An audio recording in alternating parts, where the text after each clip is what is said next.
friends, welcome back to another exciting Filmmaker Friday here on the Messed Up Movies Podcast, a podcast celebrating movies and filmmakers that embrace the insane, the outrageous, the unhinged, the off-kilter, and the all-around kind of messed up fun you can't take your eyes off of. Speaking of messed up fun, you should definitely check out today's guest, incredible short film. So Heath, you found this short film at a film festival, and you're like, we got to talk to Robert Gallegos. Welcome back to the show. His short film, Live, Laugh, Love. Would you care to introduce yourself, Robert, where people can find you online and where they can find your film?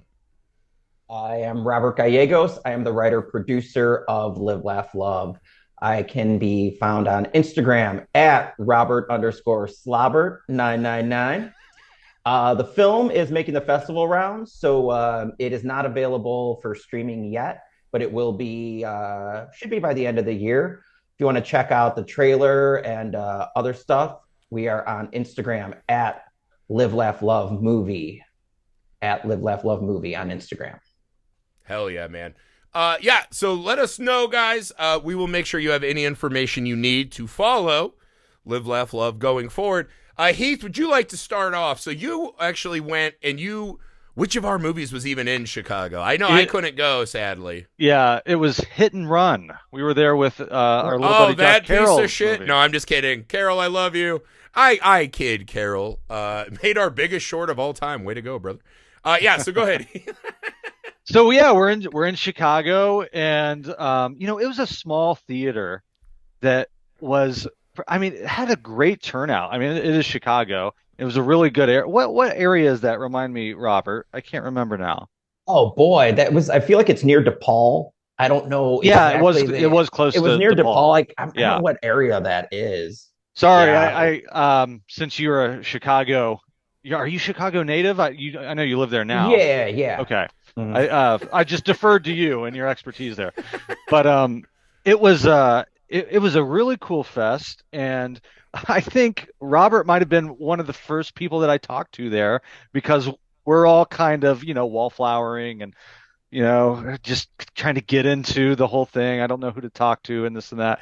And then you were just immediately like, hey, I'm Robert. How you doing? What's your movie? That's how you do it. It was like, all right, breaking the ice. This guy's great. So let's start here, Robert, if you don't mind. Heath, you can maybe weigh in on this. So you told us this is your first project? Is this your first project you're doing with a new group, or is this your first project, period? Oh, this is the first. I've been screenwriting for several years. This is the first produced thing that I've done. Oh, that's the writing is so lonely and arduous sometimes. Yeah, I always say seeing any version of anything you've written is better than just reading back the best thing you've ever written. So walk me through, what was your experience like getting out into the festival circuit? Well, so the director, his name's Aaron Casera. He directed Live, Laugh, Love, and he had done a few other short films and has been in the festival circuit, has done festivals. He had a film that showed at Holly Shorts, a couple other festivals. So this was like the first time that I even knew how all this stuff works, Right. And had a long list of festivals that we wanted to get into. And of course, when you're first starting out and you haven't done your homework, your sights are a little lofty sometimes, and you don't really realize how many films. Sundance.com. Yeah. South by Southwest. Yeah, they're waiting for my movie, of course. Yeah. So you never really realize how many entries, Oh my God. Yeah. And so many. For this film particularly, I felt like it was a little bit different than most horror films. I felt like it was more of like a drama/horror film. So, especially coming out of Chicago, I've seen a lot of the stuff that people have done in Chicago. And there's some great stuff out there, but a lot of it is, zombies or vampires or, what have you. And I was like, when we did this, I was like, okay, well, it's different, it's different. And in hindsight, it might be a little too different, but it was different nonetheless. So, I just kind of was like, all right, well, let's do it, And this was also coming off of, you've heard these success stories about films like Smile or like Mama, Lights Out, all of these like films that started out as short Yep. horror films, and you're like, all right, let's do this. You know what I mean? We're next. We're Let's go. next. Exactly. We're gonna get discovered. Which I Yeah. mean, I think in hindsight, going into it like that, um, it was good just going into it. Kind Yeah. of like stars in your eyes, that kind of thing. There is something about, because again, I think a lot of us run in hard too. Because to your point, right, film festivals also cost way more money than you think Yes. to just submit to everything and travel and go. Right. I think you have to have a level of kind of, dare I say, naive optimism. Yeah. Otherwise, what's the fucking point? So, what kind of lessons as a first-time festival goer? What were some of the things you wish you would have done different? What were some things you thought went really well? What were lessons taken besides your regret for speaking with Carol and Heath? Um, for as far as a festival goer, not much. I mean, it's always nice, everybody kind of speaks the same language. You get to meet a lot of Yeah. people. Um, it's great for networking and just Hmm. there's a sense of community there that Yeah. everybody's doing the same thing. Everybody has a love for their craft. I think more so for me, the lessons were more what festivals to enter. I think that that's kind of the Yes. the part where I was kind of like, if I could go back, it would be okay. Obviously submit to the horror festivals. If a festival doesn't have a horror category, don't even bother. Like that's how I Mm. would go into it if I were to submit again. Is if you get a festival that has a horror category, cool. If it's just an all-encompassing festival, no horror category, and it's like a pretty big festival, I would probably be like, Yeah. Right, right. Well, also um, another lesson we learned the hard way. Heath can talk about this because he does most of our submitting. There's this real pie in the sky thing when you're a year to 6 months out from these things. You're like, hell yeah, we should submit everywhere. right. Then you start actually getting into stuff. Mm-hmm. And the money spent on getting into festivals that you're like, dude, we can't fucking go to that festival. Right. We're not traveling across the country and getting hotels, and we're busy. And, my kids start school that month. That is one of those things. I think, again, this gets to you're like, well, we got to show it to whoever's going to pay us the giant movie check to do the next one. I think there's a lot of festivals where, again, that energy and that euphoria is what we feed on, right? That's what keeps us going. You meet all these wonderful people. I think there's a real lack of down the road thinking a lot of times as people start getting their movies ready for the festival circuit. Heath, I'll let you take it from there. I mean, Since yeah, you it's do just that for us. sort of a buckshot approach, because it's Yeah. like, well, maybe we get into this one and we don't get into that. I don't know. I mean, like we're going to miss one this weekend, which I regret. It's kind of like, what was I thinking when I submitted? And you never know what your situation is going to be like, like you say, months later. But you try to Mm-hmm. go to as many as you can because, again, we wouldn't be talking to Robert right now had we not went up to Chicago. And it was like one of the true highlights of my year last year. And our film, so I do want to kind of set the scene a little bit for what that festival was like because I think it's important. I don't want anyone to think that you're selling your film short, Robert, because it played great at Chicago. Now the way this was set up, there were three screens. One, you walk in and it's just a TV screen over by the bar. And when I walked in and I saw that, Is that where we played? that's not where we played. Oh, yeah. I was That's like, not that where feels we very played. Misfit I Parade. I walked in, I saw that, and I was like, well, I'm glad we're not playing that screen. They put most of like the foreign films there, people Yeah. that they assumed probably couldn't travel to make it. Weren't traveling there, yeah. There was another screen, another area that was not very well, let's just say, designed for a theatrical experience. It was the classic kind of like convention style projection where you get a library projector and a small room and some banquet chairs. Yeah. That's the one we played in. Now, the one that Robert's movie played in was the big Dolby theater The theater, with yeah. a ton of seats, the immaculate Christie projector, great sound system, and it deserved to play that screen because it looks great, the acting's great. I mean, this is I can see why you guys, had big ambitions when you were starting to submit. I mean, the pedigree on this is just fantastic. I mean, you have all the pieces there. So, like you Appreciate that. say, Thank you. it is just I mean, there's so much competition. There's Yeah. so much out there, but I think it's a great movie, and it played great with that crowd. Did it win awards too? I feel like Yeah, we won for Best Actress. Melissa Harrison, yeah, who's our lead, won for Best Hell yeah. Actress. both of those Yeah. actors are Congrats. great. hmm And I've seen it at other festivals too. Did it play Crimson Screen? I feel like it was No, there. no, we did enter that one this time. Okay. I know you saw it because you were there. You met Aaron at Yeah, a festival. yes. Was Oh, it it was Atlanta? Atlanta. Atlanta Atlanta. Underground? That's right. Hotlanta. Yeah, we were there. Yeah. Okay. Yeah. Yeah. Yeah. So that's probably where you We met were Aaron. next door at Debo's Daiquiri and Seafood mostly, but we were there. That's true. We played. By We the way, played. that place, I will take a sponsorship and sing your good praises constantly. So let's. But wait, uh, wait. But yeah, you've go done ahead. quite a few of these. Yeah, we played 3 times in Atlanta. We played Yeah. Now you're an old Atlanta, pro, yeah. Atlanta Underground, Atlanta Horror, and then we just played Days of the Dead in Atlanta a couple weeks ago. Oh, Yeah. nice. Love Yeah. Days of the Dead. Yeah. So I'd like to start doubling back a little bit to just the movie, right? So you were saying this was your first produced thing. So walk me through why Live, Laugh, Love, right? What was the genesis of the idea? How did you meet the director and the rest of the team that helped you bring this to life? What was it about this story specifically Mhm.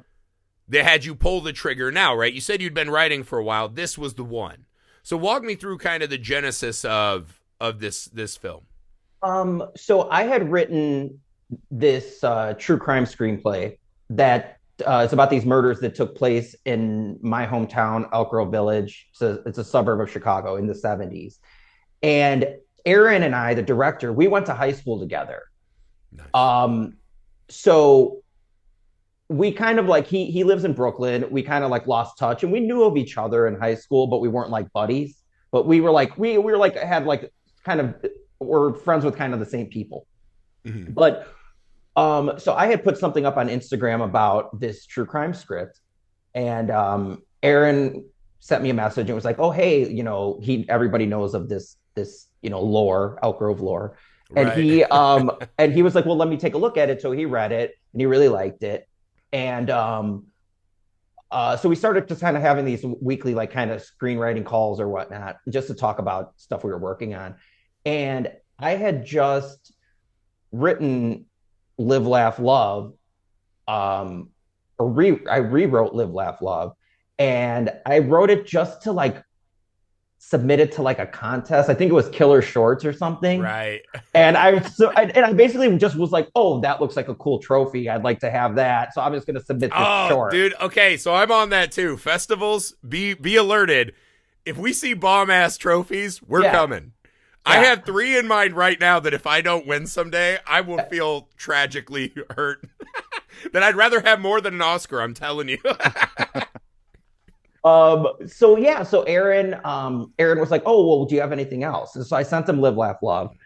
And he was like, dude, let's shoot this. And I was like, okay. Like, he Good man. had done some other shorts and stuff that I had seen, and I knew that they were of good quality. So I was like, okay, well, let's do it. So that's kind of how it happened.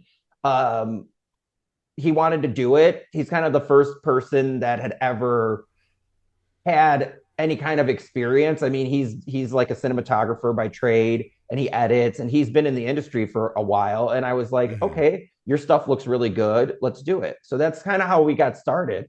So it was more so, the script takes place in one location, only a few characters. It was something that was totally doable, and that's why we Yes. decided to do it, is because it was something that we could shoot on a pretty low budget. I'm curious Yeah, about yeah. something in regard to between what came out in production and what was scripted.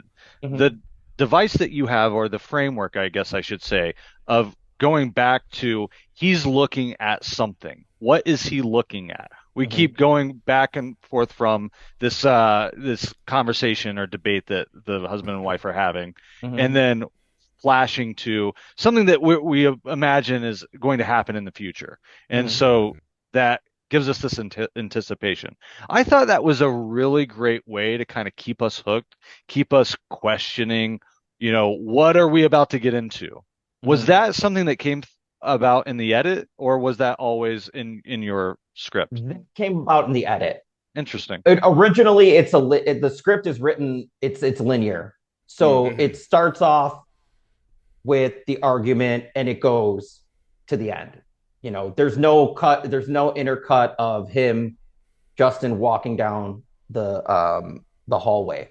So Aaron did that in the edit, and it was, I want to say, somebody that I don't really know who it was, but somebody gave him that idea. And one of the things that we were kind of a little bit worried about was that if we didn't lean into the horror suspense aspect of it early on, that we'd probably lose the audience. We had a producer, Tiffany, who she has done film festivals before and has had films in film festivals. And I think she's even screened for film festivals. And she was like, if you guys don't lean into it quickly, it's probably not going to get, people might not, screeners might not get through it.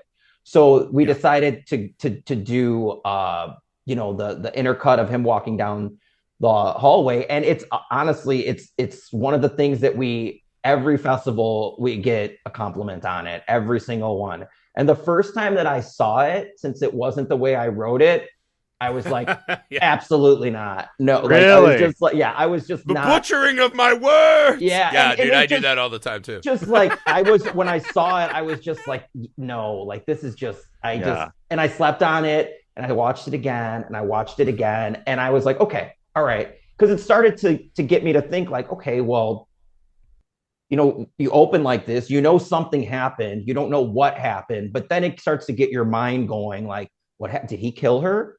Because that's what everybody thinks. It's like, oh, he flipped out and he killed her. Like that's what's going to happen, Yeah. So I think it does get in the audience's mind a lot more and keeps them on edge throughout the film as opposed to the way it was written. Yeah, and the horror does pay off. So I think to that person who gave that note, I think they were dead on, because if you don't at least hint to that in the beginning, then that the gruesomeness that comes later might be too shocking, might be feel too out of place. Well, there's also just so few short horror films that actually take time to burn. You know what I mean? Most short horror films, they are splattering things on you immediately. Right. Like, look at me, I get it. This one really takes time to cook, right? This is about, 8 minutes? 8 minutes long? Yeah, about. And yeah, there a lot of the stuff we see at festivals too, and I think we're very guilty of this as much as the next guy, of kind of that attention-seeking filmmaking, right? Where we're intentionally designing our projects to have that, extra thing in them, we think. And I always find it so refreshing.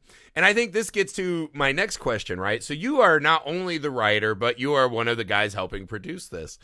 How did you deal with those kind of conflicts that would arise from the double duty, right? On one hand, you wrote it and you want it to be what you wrote. You've been sitting with this thing longer than all these other fucking Klingeroners, dude. I know. I have to deal with this all the time. Okay. Sorry, we'll fight off air, not in front of Robert. But then also when you're a producer, you're serving what's best for the film. Right. And I think a lot of writers, it's hard because we want it to be exactly how we thought. Right. And it never ends up that way. So was that an interesting experience for you to attack it from both sides this time? It really was. For me, I'm a writer. That's what I am. I think the difference here, and I think the difference for us independent people, is that we're not getting paid for this. Yeah. So for sure. if somebody bought a script and they paid me my check, I'd be like, take it. You fuck it up, it's your fault. I got paid. Yeah. Peace. You know what I mean? That's kind of how I approach it. That is literally some days just my dream. Just so give me the shittiest assignments and just sign the check. It's like if I'm getting paid for it, I did my part. I want to give the director.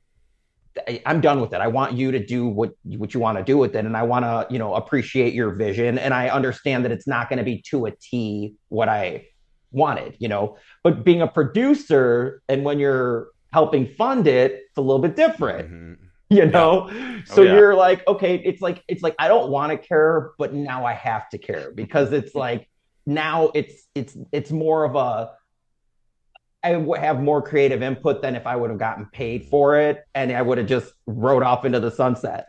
You know what I Right, mean? because your pay is watching your vision come to life, right? Right. It is if I'm paying for it, I'm going to give the world what I want it to be. Exactly. Right? Not what it Yeah. has to be because of schedules and whatever. Like, I Right. want this to be what I want it to be. Right. Yeah, it is. It's an interesting ledge to stand, right? It sounds like your movie went through the cliche.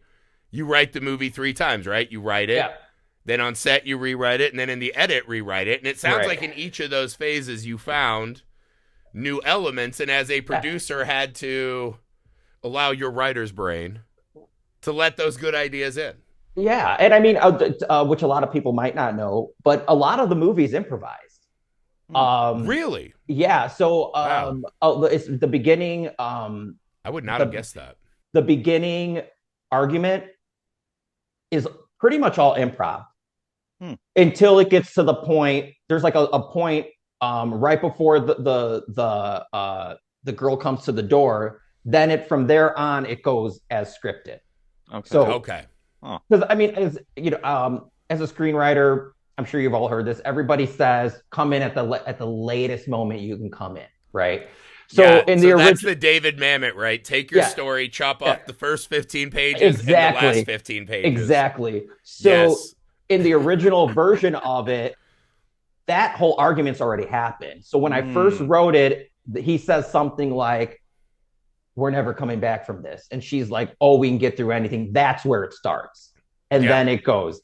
Which is an interesting place to start because it plants questions in your brain about, okay, where did this conversation start? Right. I think led up to this? There's little hints about infidelity. I feel like there's a few more lines about the fact that you kind of know what happened. And what ended up happening is the actor Justin and Melissa, they had done like a self-tape when we were auditioning. So actually Justin was off screen. Melissa was doing some improv. Aaron said, "Okay, I want you to do some improv and then we'll go into the script." So her scene partner was Justin and he was off screen. We never saw him. So it turned out that we really liked, he was an actor too. We didn't know that. So we really liked what he did. And we were like, well, should he just play the other part? And that's how that ended up happening. Are they married? They're a couple in real life. They're a couple. They're not married, but they're together. Okay. Yeah. Okay. I thought that was the case, but so I had really liked what she did in the self tape. And Aaron was like, do you think we should just have him improv it? I was like, hell yeah, it sounds awesome. So that's kind of how that happened. Yeah, great casting. No, you lucked out with those two. I thought they were very convincing, and sounds like you got a little bit of extra dialogue out of them too, which is and I was really happy. I was really happy on the day, or even in the when I watched the audition tape of what they were doing. So I was like, yeah, sure, why not? Yeah. So as a writer, I would like to talk. How do you approach one of my favorite things to ask writers? How do you get from first idea to the page? What does your process look like? Whether it's a short or a feature, do you have any kind of go-to tools or tricks or methods that you like to implement in that process? I'll do just kind of like a paragraph, just a bare bones. This is what happens. Sometimes, depending on the project, I'll do like a timeline of all the events that happen or all the things that I know I want in the script, and then kind of fill it in. For a feature, I've written like 3 features. It's I think I outline more and I do the index cards and all that kind of stuff more when I do features. When I do a short, it's more like I actually will get into final draft and just start. Because I find that too. Most shorts, once I've thought them out, I just write it in a sit. Right. You're working with what, 12, 15 pages. It's not a lot, so that's how I'll go into those. Obviously too, and I'm sure we all do this. I have my notes section in my cell phone. where Oh yeah. I'll be like, oh, I'll be watching something. It could be anything, you know, it could be a freaking children's movie. And I'll be like, oh, I like the structure of that.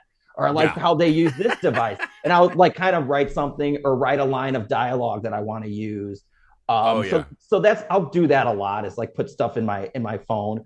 But when I do features, it's a lot of outlining. I like to do you know, character bios and just try to Yeah. kind of figure out, you know, just a lot of shit that's never going to be in the script, but you know that this That is where this that is person the comes from. longest part by far. Yeah. I also have the notes. I love when you find one like 2 years later and you're like, what the fuck was that? Like, what was that note I wrote? Like, it seems Right. so important to that guy in the past. Like, Right. you really Right. wanted me to remember this and just clearly don't.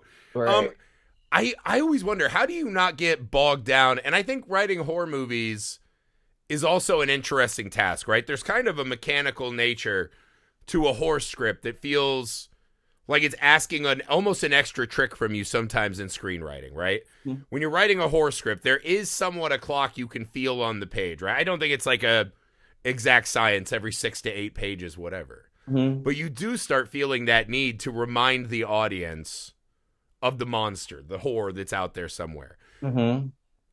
How do you try to find the balance between telling the story and making sure you're putting enough of that stuff in? Is that a problem you've run into writing? Yeah, I think though for me, a lot of the thing is like like for instance, I'm working on a script right now that I just want to write like a fun like a slasher script, Yeah. and it's basically about these guys, like a group of guys that were in this punk band that were supposed to be that almost got on the cusp of being really popular, and it didn't happen because everybody had their own issues. One of the guys was in drugs, another guy got married, all the shit, you know. And what I did there is I kind of just set it up as okay, a slasher movie. What are the different beats that slasher movies hit? Okay, so it's a lot of slasher movies. You know, they start out with the origin story of the slasher. Yeah. You flash forward into the now, and they're always like these guys are on a trip, and they're gonna go record their new what's the word I'm looking for? Comeback Demo? record, their new Yeah, comeback the record, comeback. right? At the scene of this house where this gruesome murder happened, you know. So that's Nice, where they're hell going to yeah. record this, right?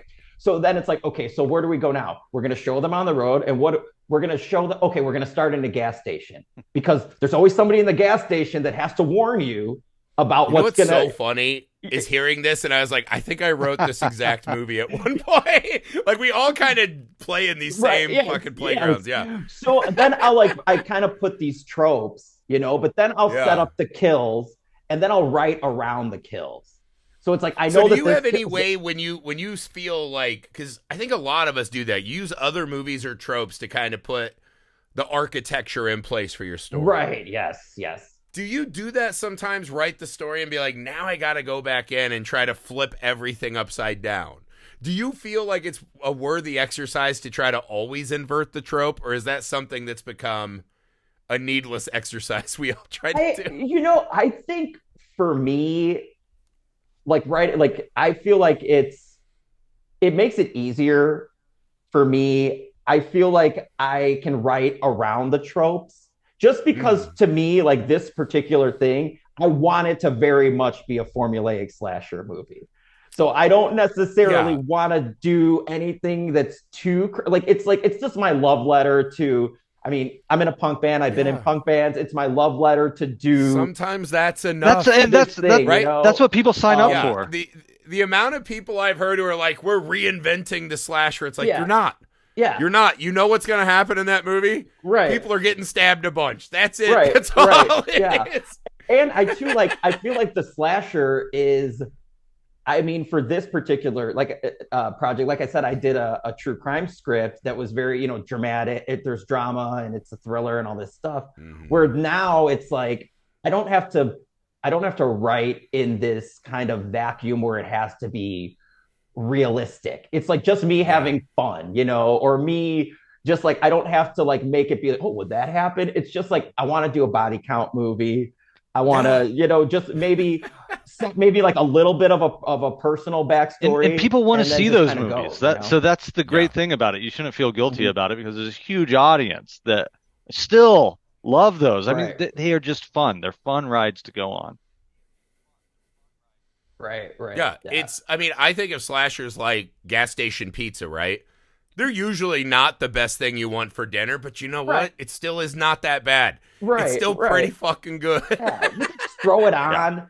You could throw it on in the background. You don't have to like actually be sitting there and be like, to pay attention. It's like, Dude, I know. Yeah, I know as cinephiles, we're not supposed to say this. Sometimes I just want something in the background while I do shit on my phone. right, Like, that exactly. is just Yeah, the sad. I yeah, know Scorsese's somewhere hunting me down like the ghost in It Follows. That's just the life I lead, brother. Sometimes I got to respond to emails, and that's more fun with right, stage fright in the background. You know what right, I mean? right, for sure, for sure. I mean, even like going back to like your the podcast that y'all did for the monkey. That's kind of what Mhm. that was to me. It was just like, Yeah, I just want to see perfect it. second And screen I Yeah. could movie. totally, yeah, second screen. I could totally Yeah. put that on and be like, oh, I remember that. Remember, oh, Yeah. cool. Like, I'm just waiting Actually, for I think that would have helped my viewing experience enormously. ridiculous kills. That's all I Yes, want. exactly right. You know, So let me ask you this. So you guys have done this. You're on the festival circuit. It sounds like it's going well. How have you and your team approached how to do the next one? Do you guys have any plans to attack another horror film? What have you guys taken from the experience of making this, doing the festivals, and your next step? well, right now, Aaron, the director, is working on a feature version of this it's more so based Mm. on the demon, and it's more like a dark comedy. Nice. I'm kind of loosely involved. I'm kind of taking the back seat right now because I'm working on some music stuff, so I'm not really doing anything too film driven at this point. So he's got he's got like a treatment and everything.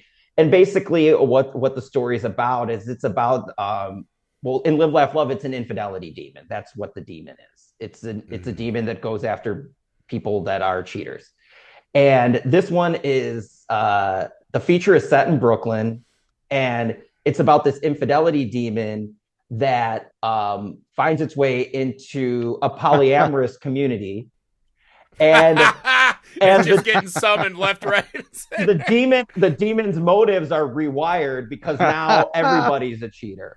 So it's Yeah. kind of like, but then it kind of like enjoys That this sounds like the end of a Wishmaster movie, right? Like you just got too much of what you were asking for, right. and now you're gone. So that's what it's about. Aaron did the That's treatment. So he's definitely working on that. And for me right now, I'm doing some music stuff, and then I'm doing which is actually the first time I'm talking about it. I am gonna do with a buddy of mine, John. We're gonna do a very kind of experimental esque horror film. We're gonna shoot it on an iPhone 15. We're gonna light There you it. go. And what we're gonna do is we're gonna shoot it Mm. vertical. So it's gonna be like super short, and it's just gonna be playing with that kind of. It's meant to be watched on a phone. So we're Yeah. working on that right now. It's based off of super one-page short script that I wrote. It's about the See, work I from home love experience. that. Yeah, again, I think this is one of the most untapped resources that we as independent filmmakers have. If you can come up with one goddamn image that's worth filming, Mhm. get it on your phone, don't overthink it, make it look cool, give it some tone, Right. put that shit on TikTok, and you Right. can get 50,000 people to watch a short horror film, which you might never get on any other platform. And again, I think if you can find a way to have compelling images and not break your back doing them, Right. it's such a tone setter to get people hopefully interested in what you're doing. I'm surprised how many filmmakers we talk to that have no presence at all on Reels, TikTok, Shorts, Mhm. whatever. And I know it's hard because we're all balancing job and life and family and whatever, Mhm. and money, more specifically, money and time, with how do we get the big stuff done Yeah. when there's so much fertile ground, I think, Right. on Right. just take a Saturday morning, and even if you get dog shit, Go try to film fucking 2 hours of weird shit. Right. It might be a thing. I think that's a beautiful exercise you're embarking on. Yeah, and that's kind of I mean, Live Laugh Love was pretty expensive, so I kind of wanted to I wrote this very short script about working from home. It's kind of my love letter to my corporate job. But I was like, you know what? This guy John that I'm friends with, he shoots a lot of his band's music videos on iPhone and dresses them up. They look really nice. So we're gonna shoot it in a Saturday, have it lit. Still gonna do score and color, and then just put it out there. And can't wait to see it. I mean, if you take nothing else from our Filmmaker Friday talks, almost everyone we're meeting is at our size in the game, right? Small, doing shorts, doing festivals, trying to get out in the world, right? I don't think there's any better kind of Cliff Notes thing that we would want everyone to take from this is to shoot fucking anything and shoot as often as possible, man. iPhone, you have so much. I mean, those are good cameras. You can get cheap lenses. The editing software is everywhere. Platforms are everywhere now for you to drop stuff, right? As the gatekeepers have fallen, there's these big open holes in the wall. You still have to fucking try to run through. Guys, right. You have to fucking shoot constant and often. Like our first year when me and Heath rejoined, we shot 10 close short to that, films yeah. And we would do 2 a day. Right? Yeah, we were going for it, and we did exactly what you were saying. We're like, all right, 1 to 3 pages. Let's go. Mm-hmm. And we would try to film 2 on a Saturday. Mm-hmm. And it was tough and it was hard. They were a little bigger scale than I think one of the first ones we did was on an iPhone. The dog one, yeah. And that's right. Yeah, we did it. We did an experiment. Yeah, and I think one of the best things that you've done, I wasn't even involved, was a TikTok. Griffey did this like horror grimace challenge. Oh, the grimace challenge, dude. Yeah. My kids got me on McDonald's? That shit, and I was like, huh? Yeah. Grimace like from McDonald's? Yeah, so that was a huge thing on TikTok. People were doing this, like they got the grimace shake because it was like the character's birthday. And there were all these wild-ass teens that were like, yay, happy birthday, Grimace, and they'd take a sip, and it'd cut to this ominous tone like, Mrr. And the kids would be, like, hanging upside down in their underwear from a tree. And it was just like Grimace had come to get them like he was the fucking Slender Man. And my kids are like, dude, these Grimace videos rule. And I was like, let me see some. And I was like, dude, we should do these. Of course, being an old man, I was like 2 weeks late on the trend. And it started blowing up, like it was killing it. And then I got a thing from TikTok and YouTube that said they were pulling it for child endangerment. And I was like, they're my kids. You can see them right now with me. I was like trying to send pictures of like, they're fine. They're my own kids. I didn't kill them for Grimace. It's a comedy thing. But yeah, again, that was just it looked fucking cool. Made my wife the cameraman. Got my 2 kids. We poured fucking purple shit all over us. It was got great. Something pretty fucking cool. Like the imagery of it is pretty fun. And again, I think so many of us get lost on the bigger thing or the prestige or festivals or whatever. Nothing beats having a finished product. Right. No matter what that product is, right? I think a lot of us try to quantify what's the value of content. It feels so much more disposable. And to be fair, it probably is. But what is not disposable is people seeing your kind of visual stylings and being like, oh, that's a person I want to fuck with moving forward. You know what I mean? Yeah, I think too, like, I mean, for me, when I write something, it's always, I mean, I've always written, I mean, I think one of like first screenplays I ever read was like Reservoir Dogs or something. Yeah. And I've always written for what I have or what I have access to. Because, you know, I mean, you guys know, getting a location is a pain in the ass sometimes, a lot of the time, all the time. It might be my least favorite part of filmmaking. It's like, it's that. And I feel like there's just a lot of people when they're first starting out, like they're just it's too lofty. They're just like they're like, you read it, like somebody will like, oh, check out my script. And it's like, but how are you going to do this? You know, like it's a good script. It's a good idea. Good writing exercise. But like, an expensive short film might be the least valuable asset in the world. And I think too, like even with Live, Laugh, Love, like I wanted to do a story that resonated with people. You know, people have been in relationship turmoil, divorce, infidelity. It's like, what's gonna be something that people are like, oh, I felt that way. Same thing with this one, the working from home thing. It's like people think that's how working from home is. Exactly like that, you know? Yeah, exactly right. So I love to always ask this question too, right? To our filmmakers. Let's say Hollywood came to you, Live, Laugh, Love is a smashing hit, and they came to you and said, open checkbook, no rules. What's an IP you would love to remake, do the next entry of, work on? What is the thing if Hollywood gave you the blank check? Right. What would you like to make as your dream project? Demons. A remake of Demons. The Mario Bava movie, Demons? Yes. Hell yeah, dude, with the pimp Yes. in the movie theater? Yes. And it wouldn't even And the be mask? and I have the whole Absolutely. idea. I've like outlined it. It wouldn't even be I love that. Yeah, wouldn't dude. it wouldn't even be it wouldn't be a remake as much as it would be like almost like A a spiritual sequel, cousin, yeah. but where like the shit that happened in the first Demons, Yeah. it really happened. So it's like somebody inherits a movie theater and they have this Yeah, crate dude. that has the mask and the film cans and all the shit, and they decide to have this opening for a bunch of freaking people, and the same shit happens. What a great Like, answer. that's- I fucking love that movie. Yeah, I yeah. actually can't believe we've never done it on the show. I cannot believe Love that movie. that more horror movies don't take place in fucking movie theaters.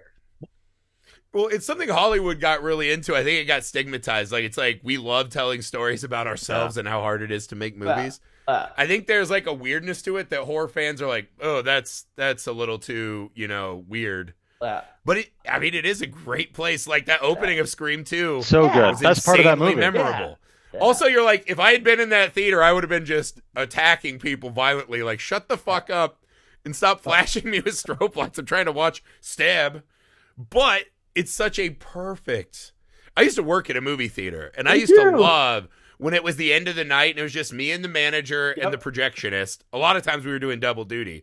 And you're just waiting for like the last 5 people to get out of the midnight shows. Right. Empty movie theaters are so fascinating. Right. And scary, and the sound of the projectors. Like this one, we actually had like film projectors too. Yeah. I love that setting. Yeah. I fucking one of my favorite. Are You Afraid of the Darks? Was the failing movie theater that gets the like Nosferatu print. Oh, really? Right? Okay. It's so cool. Yeah, and then the guy's like, see is that. the movie real? Oh my God. Oh, I was going back with my kids through old Are You Afraid of the Darks? nice. Incredible. Way Yeah. more Canadian than I remembered, which makes them less intense, but everyone's just a little too nice. But yeah, that is such a good answer. Yeah, the that's blank check question. it's for sure. I have like this whole like kind of backstory that it's almost kind of like a From Dusk Till Dawn-esque, where there's these two like low rent like almost like it's almost like if like Jules and Vincent from Pulp Fiction had to go on this to find somebody, and they get to this theater and all hell breaks loose, and like dude, that's you know what you should definitely- watch when you're getting into Toad. There's a movie I just rewatched that I fucking loved. It was in that series Masters of Horror. Okay. And John Carpenter did a movie with Norman Reedus called Cigarette Burns. Yeah, I don't know if you've seen that, but it is It's a been a weird. while. Like going back through been a Masters while. of Horror, you're like, I don't know that these have aged exceptionally well. There's a real early 2000 stink on them. Yeah. I did not remember watching them in the era, but that one I was like, that one still rips to me. Nice. Love that. Yeah. But anywho, all right. So before we get out of here, what's your final piece of advice? Our hope is that a lot of people listening to this love movies. They're thinking, man, I gotta get out there, right? I'm inspired to try to make a movie. Right. To those listeners, what would be the most important piece of advice or tool that you've used as you've started your journey? I would just say, honestly, write something, couple characters for a location that you have access to. Use your phone. I mean, whatever it is, just I would just say, write something simple. Write something simple. Write something that you feel is going to resonate with people. It's just simplicity. Just to be, it doesn't have to be, especially, obviously if it's a horror movie, it doesn't have to be big monster splatter. There's stuff you can do that's all about, shit, like, let's think about episodes of Twilight Zone. A lot of that stuff was just vibe. just like, there's something that's making me feel weird about this, Yeah. So I'll just say less is more, and just keep that in mind when you're doing stuff, and just you have a phone, and you probably go might for it. think it's too I think simple, that's beautiful. but then when you get into it, you'll realize, holy shit, there's a lot more to it, even with a simple idea. Right. Every goddamn movie is Right. is a monstrous adventure. But yeah, I think the Pandora's box of horror making has been so open to us with practical and digital effects. Like right now, I do a lot of practical effects on our movie with some help, and most of it's just us looking up tutorials. Right? So I think there's so much information out there. We're so tempted to try to make the big splash. And it's the kind of thing movies at small budgets just can never match the big guys. You got to match them with ideas. And sometimes the most simple ideas are what really get to people. Yeah. Right? When they don't have to overthink it or try to, cover their eyes as blood splattering all over the camera. Right. That's where real terror happens. Yeah. And it is becoming rarer and rarer, I feel like, in the genre. Just think short. I would say short form. Like this thing with something that it's just like people's attention spans are fucking garbage for the most part, short form, just like, that's one of the things that I would say for sure is that I feel like that's going to be kind of the thing, something somebody could see on their phone. All right. Yeah. Yeah. I love, and again, to your point, that's a day you'll be shooting. You'll be learning about writing. You'll learn about shooting. We have access to eyeballs. We have to figure out how to use that to get what we want to do out to the world, right? I think that's a beautiful, beautiful idea. Great place to end. Thank you again, Robert, for making the time. You guys will hear Robert in the future talking about Elijah Wood's Maniac remake. Wonderful, exciting movie. Glad we got to talk about that. I just wanted to Would you say, like to Robert, tell people? Thanks so much go for ahead. making the time to do these with us. And dude, thanks so much for having me. Thank you so much for having me. Into each other down the road at some point again. We had such a good time in Chicago. It'd be great to do it again. For sure. Hell yeah. And we'll leave Carol at home, so don't worry about that. That was a mea culpa from us. Would you like to tell everyone one more time where they can find you and the film online? All right. My personal, once again, Robert_Slobbert 999 on Instagram. Live, Laugh, Love Movie at Live, Laugh, Love Movie is where you can find out about the Live, and definitely see it when you can see Nice, it. It's worth your 8 minutes for sure. Oh yeah, a beautiful film. Thank you so much, man. This was wonderful. We wish you guys all the luck. Everybody, thank you for listening. Go support Robert and gang. We will see you Monday for a brand new movie.